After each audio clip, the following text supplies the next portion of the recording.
नमस्कार, मैं हूं रंजीत कुमार और शुरू हो चुका है देश का मूड मीटर। ईरान की तरफ से जारी किया गया कौन सा फतवा इजराइल से लेकर अमेरिका तक कैसे धमाका बनकर गूंज रहा है, यह बताऊंगा आपको और दिखाऊंगा कि क्यों दुनिया के सबसे सुरक्षित माने जाने वाले अमेरिकी राष्ट्रपति की सिक्योरिटी को लेकर रेड अलार्म बज उठा है। यह भी बताऊंगा कि नेतन्याहू और ट्रंप को खत्म करने के लिए ईरान कैसे और कितने मिलियन डॉलर का फंड इकट्ठा करने में जुटा हुआ है। लेकिन उससे पहले उस फतवे के बारे में जान लीजिए जिसकी वजह से वॉशिंगटन से लेकर तेल अबीब तक खलबली मची हुई। ईरान के सबसे बड़े शिया धर्मगुरु और supreme leader Ayatollah Ali Khamenei के करीबी सहयोगी grand Ayatollah Naser Makarem Shirazi और grand Ayatollah Hussein Noori Hamadani ने अमेरिकी राष्ट्रपति डोनाल्ड ट्रंप और इजरायली प्रधानमंत्री बेंजामिन नेतन्याहू की हत्या के लिए फतवा जारी किया है। दोनों धर्मगुरु ये कह रहे हैं कि युद्ध के दौरान इजरायल और अमेरिका ने ईरान के सुप्रीम लीडर खामनेई को मारने की साजिश की थी और ऐसी साजिश इस्लामी उम्मा के खिलाफ युद्ध अपराध के बराबर है। ये इस्लाम के खिलाफ साजिश है, इसलिए दुनिया भर के मुसलमानों को इन दोनों के खिलाफ लड़ाई लड़नी हो। दोनों धर्मगुरुओं ने ट्रंप और नेतन्याहू को मुहारिब यानी कि ईश्वर के खिलाफ युद्ध करने वाला करार दिया है और ये इस्लामी कानून में सबसे बड़ा गुनाह है। इसीलिए सीधे मौत का फतवा जारी किया गया है और इस फतवे को हल्के में लेने के मूड में न तो इजराइल है और न ही अमेरिका। वैसे ईरानी फतवे को सीरियसली लेना जरूरी भी है क्योंकि ईरान से 36 साल बाद इस किस्म का कोई फतवा जारी हुआ है। इससे पहले ऐसा फतवा लेखक सलमान रश्दी के खिलाफ जारी हुआ था और एक बार इस किस्म का फतवा जारी हो गया तो समझिए कि खतरा ताउम्र बना रहता है। आप में से बहुतों को याद होगा कि सलमान रश्दी के खिलाफ फतवा तो 1989 में जारी हुआ था, लेकिन हमला हुआ अभी कुछ साल पहले न्यूयॉर्क में। फतवा जारी होने के 33 साल बाद एक हमलावर ने चाकू से रश्दी पर हमला किया जिसमें वो गंभीर रूप से घायल हो गए थे। यानी ईरान का एक फतवा ट्रंप और नेतन्याहू पर तलवार की तरह लटकता रहेगा। इसी बीच ईरान से इस फतवे से जुड़ी एक ऐसी जानकारी निकलकर सामने आई है जिसके आधार पर यह दावा किया जा रहा है कि इस फतवे को अंजाम तक पहुंचाने के लिए पूरा ईरानी तंत्र एक मिशन मोड में काम कर रहा है। ईरान के इस खतरनाक एक्शन प्लान का खुलासा खुद एक कट्टरपंथी ईरानी मौलाना अब्दुल मजीद खरगहानी ने किया है। मौलाना ने दावा किया है कि ट्रंप और नेतन्याहू की हत्या के लिए बाकायदा चंदा अभियान शुरू हो गया है और उन्हें भरोसा है कि 10 से 20 मिलियन डॉलर चंदा इकट्ठा हो जाएगा और अगर इतना हो गया तो वो ट्रंप और नेतन्याहू को खत्म कर देंगे। अब यह समझिए कि ये ईरानी मौलाना जिस टीवी चैनल पर ट्रंप और नेतन्याहू को खत्म करने का पूरा प्लान बता रहा है वो ईरान का एक सरकारी चैनल है और इस चैनल को सीधे सीधे खामनेई खुद कंट्रोल करते और इस खतरनाक साजिश पर खुलेआम चर्चा हो रही है उस पर। तो यह बात ऐसे नहीं हो रही। ये समझ लीजिए कि साजिश की जड़ें बहुत गहरी है और साजिश को मंजूरी किसने दी होगी आप इसका अंदाजा खुद लगा सकते हैं। और यह क्या सिर्फ इत्तेफाक है कि फतवा जारी होने के अगले ही दिन एक ऐसा धमाका होता है कि जिसकी गूंज पूरे इजराइल में सुनी जाती है। ये तस्वीरें जो अभी आपको मैं दिखा रहा हूं ये इजराइल के हर्जिलिया शहर की तस्वीरें हैं जहां इजरायली प्रधानमंत्री नेतन्याहू से जुड़ी एक कारोबारी के घर पर ग्रेनेड से हमला होता है।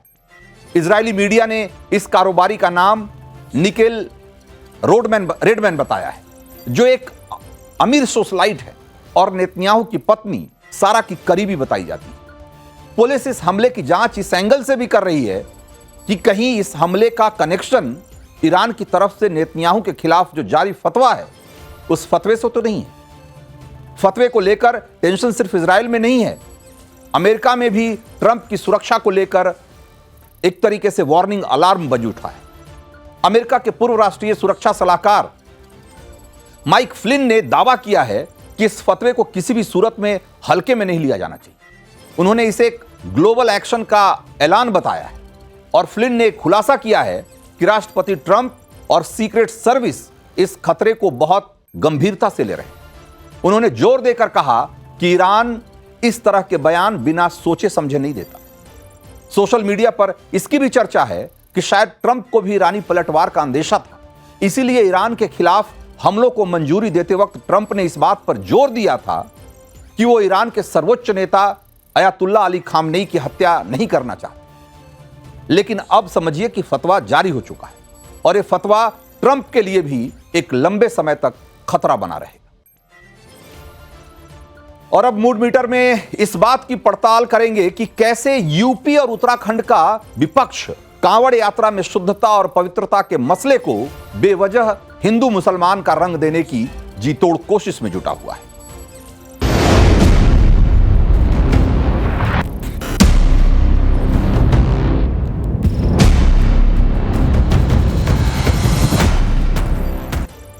तो यूपी उत्तराखंड में कांवड़ यात्रा के रास्ते में अपनी मजहबी पहचान छिपाकर होटल और ढाबा चलाने वाले लोगों पर कार्रवाई होनी चाहिए या नहीं? अगर तजम्मुल गोपाल बनकर पंडित ढाबा चलाए और कांवड़ियों को खाना खिलाए तो क्या यह ठीक है? कांवड़ मार्ग पर ढाबा मालिकों की असल पहचान डिस्प्ले करने की कांवड़िया संघों की मांग और सरकार का आदेश क्या गलत है? ये वो सवाल हैं जिसके जवाब को सही संदर्भ में और कायदे से समझने की जरूरत है। यूपी और उत्तराखंड की विपक्षी पार्टियां कह रही है कि कांवड़ रास्तों पर ढाबों और होटल की चेकिंग करने वाले हिंदू संगठन आतंकवादी हैं। उनका आरोप है कि इसके जरिए मुसलमानों को टारगेट किया जा रहा है। विपक्ष के इस कम्युनल एजेंडे की पोल खोलना जरूरी है। मैं आपको बताता हूं कि कैसे विपक्ष एक फर्जी एजेंडा गढ़ने की कोशिश में जुटा है, जिसका मकसद एक तरफ तो हिंदुओं की धार्मिक आजादी को छीनना है और दूसरी तरफ सांप्रदायिक माहौल खराब करना है। विपक्ष आरोप लगा रहा है कि मुसलमानों को जानबूझकर टारगेट किया जा रहा है। अब इस आरोप को मैं जो 3 तस्वीरें आगे दिखाने वाला हूं, उन 3 तस्वीरों के बरक्स उसके सामने रखकर देखिए जरा। जो पहली तस्वीर अभी हम आपको दिखा रहे हैं, यह मेरठ और हरिद्वार से आई है, जहां मुस्लिम कारीगर कांवड़ बना रहे हैं और यहां से बड़ी संख्या में कांवड़ पूरे यूपी उत्तराखंड में सप्लाई किए जाते हैं और कांवड़िए भी कतार लगाकर यहां कांवड़ खरीदने आते हैं, ये जानते हुए भी कि ये सारे कांवड़ मुस्लिम कारीगर बना रहे हैं। और सालों से ऐसा ही चल रहा है और यहां किसी तरीके का कोई भेदभाव नहीं दिखता। अगर मामला हिंदू मुसलमान का होता तो कांवड़िए यहां भी विवाद खड़ा कर सकते थे। अब जरा दूसरी तस्वीर देखिए। सहारनपुर में कांवड़ियों के कपड़े मुसलमान बना रहे हैं। पूरे देश में सप्लाई की जाती है यहां से कांवड़ियों के कपड़ों की, और कांवड़िए खुद भी यहां कपड़े खरीदने आते हैं। कहीं कोई हिंदू मुसलमान नहीं। और तीसरी तस्वीर हरिद्वार की। यहां तो मुसलमान कांवड़ियों के लिए बाकायदा शाकाहारी खाना तैयार कर रहे हैं भाई, और कांवड़िए यहां आते भी हैं और खाते भी। कोई हिंदू मुसलमान वाला भेद नहीं। यहां किसी मुसलमान को अपनी पहचान छिपाने की भी जरूरत नहीं है। एक बार जरा सुनिए इन लोगों को कि ये क्या कह रहे हैं। मैं उनके बयान आपको सुनवाऊंगा, लेकिन समझिए इस बात को कि यहां मामला हिंदू मुसलमान का है ही नहीं। मामला सीधा सीधा धोखाधड़ी का है, विश्वासघात का है। जिस आदमी को ढाबा चलाने के लिए अपनी पहचान बदलने में 1 मिनट नहीं लग रहा, जो मुजम्मिल को से गोपाल एक झटके में बन जाता है, उसकी नीयत में धोखा है। ऐसा आदमी कांवड़ियों को नियम के मुताबिक शुद्ध शाकाहारी खाना ही खिलाएगा, इस बात की क्या गारंटी है? वो बर्तन जिसमें कि वो मछली और मांस बनाता है, पकाता है, उसमें कांवड़ियों के लिए खाना नहीं बनाएगा, इसकी क्या गारंटी है? हां, कोई आदमी ऐसी धोखाधड़ी नहीं करे, यह सुनिश्चित करने का जिम्मा किसी हिंदू संगठन का नहीं है। यह बात ठीक है, यह प्रशासन की जिम्मेदारी है। हिंदू संगठन सरकार और प्रशासन से मांग कर सकते हैं, उनका खुद अभियान चलाना गलत है। लेकिन हिंदू संगठनों के इस चेकिंग अभियान को आतंकवाद का नाम देना, यह भी एक अलग दर्जे की धूर्तता है। इस बात को भी आपको समझने की जरूरत है। मैं आपको कुछ लोगों के बयान सुनवाता हूं जो कि कांवड़ मार्ग पर कांवड़ियों के लिए कांवड़ तैयार करते हैं, उनके लिए कपड़े तैयार करते हैं, और यहां तक कि उनके लिए शाकाहारी भोजन भी बनाते हैं, और वो सब मुसलमान हैं। और किसी कांवड़ियों को इस बात से कोई दिक्कत नहीं। दिक्कत है अगर तो लोगों की इस बात से है कि उनकी धार्मिक आजादी का हनन हो रहा है, उनकी इस मान्यता का, उनकी इस धारणा का कि कांवड़ के दौरान उन्हें सात्विक और पवित्र भोजन करना है, यह जो उनकी मान्यता है उस पर कुठाराघात हो रहा है। क्योंकि ऐसे लोगों को ढाबा और होटल चलाने की इजाजत दी जा रही है जो कि अपना मजहबी पहचान बदलकर लोगों को सर्व कर रहे हैं। जरा एक बार सुनिए पहले, जो लोग ऐसा कर रहे हैं, जो कांवड़ियों के लिए कांवड़ और कपड़े सिल रहे हैं, वो क्या कह रहे हैं इस तरह की धूर्तता को लेकर। क्या नाम है आपका? मेरा नाम सिराज है जी। सिराज, ये जो कावड़ आप कब से बना रहे हैं? हमारी तो पीढ़ी से बनता आ रहा। हम दशहरे पर रावण भी बनाते हैं, होली पे होलिका बनावे, दिवाली पे हमारे भी काम है। कावड़ी होते हैं, उनको पता है कि आप मुस्लिम हैं? उन्हें सब पता है, बातचीत होती है फोन पे, सब उन्हें मालूम है, मगर हमारे साथ कोई दिक्कत नहीं। तो कभी के आपको पहचान छुपाने की नहीं नहीं, हमारे साथ कोई ऐसी बात नहीं है। जो बात है तो देखो जी, हम सेवा कर रहे हैं कावड़ी की, इसमें अच्छा बुरा लगने की तो कोई बात ही नहीं है। अच्छा, आप लोग मुस्लिम है और ये ड्रेस बनाते हैं, किसी तरीके का फतवा या कोई ना जी? इस बारे में हमारे यहाँ कुछ नहीं है भाई। कोई किसी ने आपत्ति आज तक करी नहीं। हमें 11-12 साल हो गए काम करते हैं। हाँ, कोई दिक्कत नहीं किसी को, आज तक किसी ने नहीं कहा ये काम ना करो। बल्कि हमें इस पर थोड़ा सा वो रहे भाई, इस पर भगवान लिखा हुआ, पैरों मारता है, वेस्ट गिरती है, थोड़ा इसके रहते हैं, हम इसे इधर उधर पैरों मार नहीं देते। मैं बाकायदा लिखा हुआ ऐसा महाकाल है। मेरा नाम शाहनजर है और हम किसी के दबाव में या किसी के प्रभाव में आगे नहीं करते। हमारा अपना ही है। जो हमारे हिंदू भाई शिव भक्त आते हैं यहाँ पर, उनकी वो सावन मेले में जो है मांस वगैरह का सेवन कुछ नहीं करते, तो हम उसी की वजह से सादा खाना बनाते हैं यहाँ पर, बिल्कुल शाकाहारी। तो बात एकदम स्पष्ट है कि यह मामला हिंदू मुसलमान का है ही नहीं है मसला। विपक्ष इसे हिंदू मुसलमान का मसला जबरन बनाने की कोशिश कर रहा है। असल में यह सिर्फ हिंदुओं और कांवड़ियों की उस मान्यता, उस आस्था, उस धारणा का है जिसमें वो कांवड़ यात्रा के दौरान शुद्ध और सात्विक और पवित्र भोजन करने में यकीन करते हैं। और अगर उनकी इस मान्यता, उनकी इस धारणा का कहीं उसके साथ किसी तरह का धोखा होता हुआ दिखता है, तो उनकी आशंका अगर वो जता रहे हैं इस बात की, तो उसका निराकरण करने में अगर सरकार कोई कोशिश कर रही है तो इसमें क्या बुराई है। देश का मूड मीटर में अब आपको अगली स्टोरी की ओर ले चलते हैं और प्रधानमंत्री नरेंद्र मोदी जो अभी अफ्रीकी देश घाना के दौरे पर हैं, क्या आपको पता है कि घाना के साथ साथ पूरे अफ्रीका में सनातन एक नए सॉफ्ट पावर के तौर पर उभर कर सामने आ रहा है। और वो कैसे हो रहा है, हम आपको अगली स्टोरी में उसकी कुछ तस्वीरें दिखाने वाले हैं।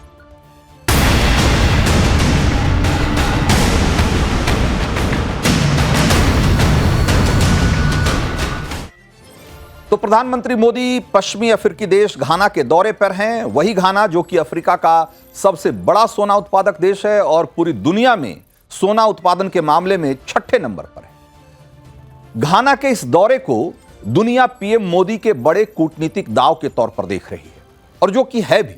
इसके बारे में हम आगे बात करेंगे, संभवतः अगली स्टोरी में आपको इस बारे में बताएंगे। लेकिन इसी दौरे से पीएम मोदी के स्वागत का एक वीडियो बहुत सुर्खियों में है। इस वीडियो में घाना के बच्चे सनातनी अंदाज में पीएम मोदी का स्वागत करते दिख रहे हैं। उन्हें गीता के श्लोक सुना रहे हैं। उनके स्वागत में हरे रामा हरे कृष्णा मंत्र का कीर्तन गा रहे हैं। ये वीडियो पीएम मोदी के स्वागत भर का वीडियो नहीं है। इस वीडियो में सनातन धर्म का उस संदेश भी दिख रहा है जो भारत की चौखट से बाहर पूरी दुनिया में फैल चुका है और बड़ी संख्या में लोगों को अपनी ओर आकर्षित कर रहा है। जरा देखिए इस तस्वीर। माथे पर तिलक चंदन, गले में कंठी माला, धोती कुर्ता वाला भारतीय पहनावा और जुबान पर सनातन धर्म के श्लोक और भजन। ये तस्वीर अकेले घाना भर की नहीं है। सोशल मीडिया पर अगर आप चेक करेंगे तो दूसरे अफ्रीकी देशों में भी आपको ऐसी तमाम तस्वीरें देखने को मिल जाएगी। अफ्रीकी देश केनिया के ग्रामीण इलाके की ये तस्वीरें, सड़कों पर हरे रामा हरे कृष्णा, ये इसका भजन गाती जो टोलियां हैं उसकी तस्वीरें दिख रही है आपको। झूमते गाते हुए लोग दिखेंगे। केनिया की राजधानी नैरोबी में भी इसी तरह की तस्वीर दिखती है। ये वीडियो जरा देखिए कि कैसे वहां सार्वजनिक पार्क में बैठकी लगाकर भजन का आयोजन हो रहा है और पार्क में आए लोग उसमें शरीक होते हैं, उसका आनंद लेते हैं। और आपको इसमें भारतीय चेहरे नहीं दिखेंगे, सब ज्यादातर अफ्रीकी मूल के लोग हैं। इन चेहरों में से बहुत लोगों को हो सकता है कि आप पहचानते भी होंगे। ये अफ्रीकी अमेरिकी मूल की एक जो तस्वीर हम आपको दिखा रहे हैं, जरा इसमें गौर करिए। इसमें ये जो महिला है उसका नाम अच्युता गोपी है, जो कृष्ण भक्त, हिंदू धर्म और हिंदू नाम अपना चुकी है। अच्युता वैसे न्यूयॉर्क में रहती हैं, लेकिन इनके भजन पूरे सोशल मीडिया पर जबरदस्त तरीके से वायरल होते रहे। सोशल मीडिया पर उनकी हजारों क्लिपिंग्स हैं और उन्हें सुनकर ऐसा लगता है कि जैसे वो सनातन की संस्कृति में पूरी तरीके से रच बस गई। तो अफ्रीकी देश तंजानिया की ये तस्वीर आपको अपने घर के आसपास के मंदिर का एहसास करा देगी। इस तस्वीर को देखिए जरा।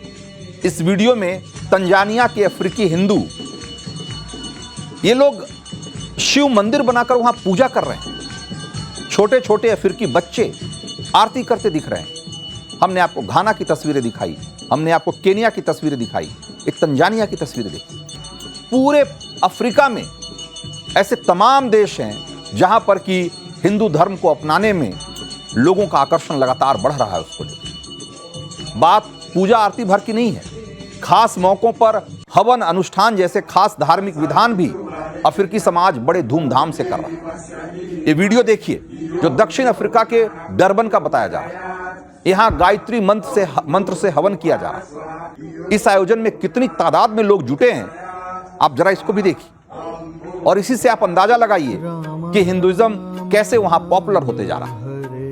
अभी तक अमेरिका और यूरोप के देशों से ऐसी तस्वीरें आती थी तो सबका ध्यान उसकी तरफ जाता था, जहां सनातन धर्म को लेकर एक खास तरह की समझ बन चुकी है। लेकिन अफ्रीकी देश, जहां धर्म के नाम पर आज भी या तो कबीलाई या मुस्लिम और ईसाई परंपराएं ही हैं, वहां अगर हिंदू धर्म के प्रति क्रेज बढ़ता दिख रहा है, हिंदू आस्था और जीवन पद्धति के लिए आकर्षण दिखता है, तो इसे आप भारतीय संस्कृति और सनातन के सॉफ्ट पावर के रूप में देख सकते हैं। तो ये अफ्रीकी गुरु ये बता रहे थे कि कैसे हिंदुइज्म, हिंदू धर्म और जो अफ्रीका का मूल जो धर्म है उसमें कितनी तरह की समानता है और क्यों आज अफ्रीका के लोग इतनी आसानी से हिंदुइज्म को अपना रहे हैं। अगर घाना की बात करें तो वहां हिंदू धर्म का आकर्षण बहुत तेजी से बढ़ा है और इसे घाना की जनसंख्या के आंकड़ों में आप देख सकते हैं। 1976 में घाना में केवल सिर्फ 24 अफ्रीकी हिंदू थे। उनकी संख्या 2009 आते आते 10,000 हो गई और 2010 की जनगणना में घाना में अफ्रीकी हिंदुओं की संख्या बढ़कर 25,000 पहुंच गई और आज लगभग 1,25,000 अफ्रीकी हिंदू घाना में रहते हैं। आपको बता दें कि 19वीं और 20वीं सदी में ब्रिटिश राज के दौरान यहां बड़ी संख्या में भारतीय मजदूरों को दक्षिण अफ्रीका, मॉरिशस, युगांडा और दूसरे अफ्रीकी देशों में रेलवे के निर्माण में, बागानों और दूसरे कामों के लिए गिरमिटिया मजदूर बनाकर ले जाया गया। इनमें से ज्यादातर भारतीय सनातन धर्म के अनुयायी थे और उन्होंने अपनी धार्मिक रीति रिवाज और परंपरा को जिंदा रखा और उन्होंने बड़ी संख्या में वहां मंदिरों की स्थापना की। उनकी जीवन शैली और पूजा पद्धति अब घाना के लोगों का ध्यान अपनी तरफ खींच रही है। लेकिन सनातन से लगाव की घाना की जो असल कहानी है वो सन 1937 में उसकी शुरुआत होती है, जब वहां से क्वेसी एसेल नाम का एक अफ्रीकी नागरिक सनातन धर्म को समझने भारत आया। वो ऋषिकेश में स्वामी कृष्णानंद से मिले और वेदों और शास्त्रों का ज्ञान उन्होंने लिया। ऋषिकेश के आश्रमों में लंबा वक्त गुजारा और फिर हिंदू धर्म स्वीकार करके वो साधु बन गए। अपना हिंदू नाम उन्होंने रखा स्वामी घानानंद। घाना के रहने वाले थे इसलिए उन्होंने अपना नाम रखा स्वामी घानानंद और फिर घाना लौटकर वहां हिंदू धर्म का बड़े पैमाने पर प्रसार प्रचार किया। कई मंदिर बनवाए। उनके असर से घाना के हजारों लोग हिंदू बने और 2016 में स्वामी जब घानानंद का स्वर्गवास हुआ उससे पहले उन्होंने घाना में सनातन का डंका बजा दिया। स्वामी घानानंद सरस्वती ने 1975 में घाना में हिंदू मठ की स्थापना की और जिसके तहत 5 हिंदू मंदिरों की स्थापना हुई, जो कि घाना में अफ्रीकी हिंदू मठ की आधारशिला है। स्वामी घानानंद का असर उनके देश से परे दक्षिण अफ्रीका, केनिया, तंजानिया और युगांडा जैसे देशों तक है। घाना में सनातन के व्यापक प्रसार प्रचार में इस्कॉन से लेकर ब्रह्म कुमारी जैसे संगठनों की भी एक बड़ी भूमिका रही। इन तस्वीरों में जरा देखिए, जिस तरीके से आप और हम घरों में पूजा करते हैं, मंत्रों का पाठ करते हैं, विशेष अनुष्ठान के लिए हिंदू पुरोहितों को बुलाते हैं। अफ्रीका के कई देश अब सनातन का उसी स्वरूप में उसको अपना रहे हैं। इस अफ्रीकी शख्स का जरा मंत्र पाठ सुनिए, जरा अप साउंड करके सुनाइए। तो ये संस्कृत के श्लोक तो बोल ही रहे हैं, उसमें अपनी भाषा में भी वो मंत्र का उच्चारण कर रहे हैं, लेकिन इन्होंने जो पूजा पद्धति अपनाई है वो पूरी तरीके से सनातन की, सनातन के मंत्रों से खुद को नए तरीके से जोड़ा है। और ये अकेली तस्वीर नहीं है। घाना जाने पर आपको अब बड़ी तादाद में सनातनी मिल जाएंगे जिनकी जड़ें भारतीय नहीं है, वो घाना की। और यही वजह है कि पीएम मोदी जब घाना पहुंचे और वहां हरे रामा हरे कृष्णा और महाभारत के मंत्रों से उनका स्वागत हुआ, तो खुशी में वो खुद को भी तालियां बजाने से रोक नहीं पाए।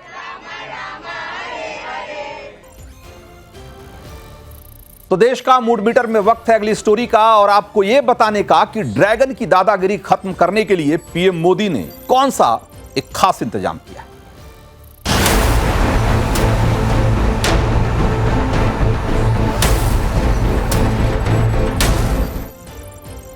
भारत के खिलाफ लगातार साजिशें रचते आए चीन की एक और चाल सामने आई, और यह तो जग जाहिर है कि चीन भारत की तरक्की की पटरी पर उसे तेज रफ्तार से दौड़ते हुए देखना नहीं चाहता। लेकिन अब चीन भारत को विकास की पटरी से उतारने की गंदी चाल चल रहा है। भारत ग्लोबल मैन्युफैक्चरिंग का हब न बने, मेक इन इंडिया मुहिम कामयाब न हो, इसके लिए चीन ने एक नए तरीके की साजिश की शुरुआत कर दी। और खबर यह है कि चीन ने भारत में काम कर रहे सैकड़ों चीनी इंजीनियर्स और टेक्नीशियंस को वापस बुलाया है। ये सारे चीनी इंजीनियर्स और टेक्नीशियंस आईफोन बनाने वाली कंपनी फॉक्सकॉन में काम करते थे, और इससे आईफोन के प्रोडक्शन पर सीधा असर पड़ेगा, इसमें कोई दो मत नहीं। चीन की इस हरकत का मकसद बिल्कुल साफ है। वो भारत की फैक्ट्री में प्रोडक्शन की रफ्तार रोककर दुनिया की नजर में साबित करना चाहता है कि सप्लाई चेन के मामले में भारत भरोसेमंद पार्टनर नहीं है। वैसे जब से पीएम मोदी ने मेक इन इंडिया मुहिम की शुरुआत की है, भारत में इलेक्ट्रॉनिक्स और इलेक्ट्रिकल व्हीकल्स और बहुत सारे हाईटेक मशीनों का प्रोडक्शन शुरू हुआ है, तभी से चीन में एक तरीके से खलबली मची हुई। उसने एक अलग तरह का कारोबारी युद्ध छेड़ रखा है। और तो और चीन दुनिया की बड़ी बड़ी कंपनियों को धमकी दे रहा है कि अगर वो भारत में अपने ऑपरेशंस को बढ़ाएंगे तो उन्हें भविष्य में चीन में दिक्कतों का सामना करना पड़ जाएगा। और यही वजह है कि फॉक्सकॉन से 300 से ज्यादा इंजीनियर्स वापस चीन लौट चुके हैं। और ये सिर्फ मैन पावर की बात नहीं है, चीन ऐसे मशीनों की सप्लाई में भी हीला हवाली कर रहा है, देरी कर रहा है, डिले कर रहा है, जो भारत में मैन्युफैक्चरिंग के लिए बहुत महत्वपूर्ण है। दरअसल अभी भी भारत के कई उद्योगों में इस्तेमाल होने वाली भारी और मॉडर्न मशीनरी चीन से आती है, और चीन अड़ंगा लगाता है तो हिंदुस्तानी फैक्ट्रियों में प्रोडक्शन पर उसका सीधा इंपैक्ट पड़ता है। चीन इंडिया में मैन्युफैक्चरिंग को चोट पहुंचाने के लिए कई दूसरे तरीके भी अपना रहा है, जैसे कि रेयर अर्थ मिनरल्स यानी कि दुर्लभ खनिज और उससे बनने वाले विशेष तरह के चुंबकों की सप्लाई पर भी चीन ने रोक लगा रखी है। इलेक्ट्रॉनिक इक्विपमेंट्स हो या इलेक्ट्रिकल व्हीकल, उनके प्रोडक्शन के लिए रेयर अर्थ मिनरल्स और उनसे बनने वाले मैग्नेट बहुत जरूरी है, और इसकी 90% सप्लाई चीन से होती है।